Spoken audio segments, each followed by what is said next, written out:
Almost অনেকক্ষণ আব্বুকে ছাদে নির্যাতন করে। নির্যাতন করার এক পর্যায়ে ওরা যখন কিছুই পেল না, তখন আব্বুর হাত পা বেঁধে আমাদের 4 তলার বাসার ছাদ থেকে আব্বুকে ফেলে দেয়। শুধু এটাতেই ওরা শান্ত হয়নি, ওরা আমাদের নিচে নেমে যখন দেখে যে আব্বু তখনই ট্রেন ছিল, আব্বু তখনও দোয়া করছেন, তখন ওরা একজন আরেকজনকে বলতে বেঁচে আছে, শুট কর শুট কর। তখন ওরা মাথায় গুলি করে মৃত্যু নিশ্চিত করে।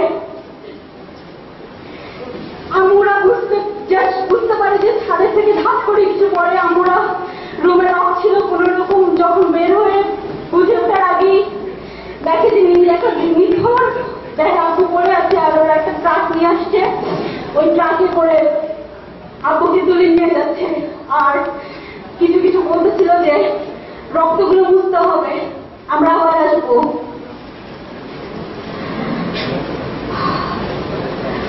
আমার ছোট ভাই বুঝতে পারে, বাট ওর কিছুই করার থাকে না, ও হেল্পলেস অবস্থায় বাবার মৃত্যু দেখতে থাকে।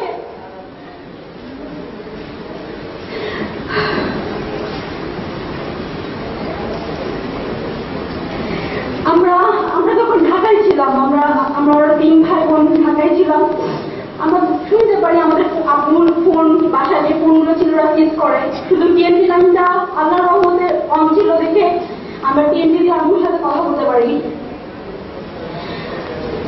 তো যেটা আমরা যে দোয়া করছিলাম তখন ওই মুহূর্তে যে আমরা যেন আব্বুর লাশটা পাই, কারণ ওরা যেভাবে আসছিল, যে অভিযান চালিয়ে আব্বুকে নিয়ে গেছিল, ওটা তো আমাদের বিন্দুমাত্র আশা ছিল না যে আমরা আব্বুকে ফিরে পাবো।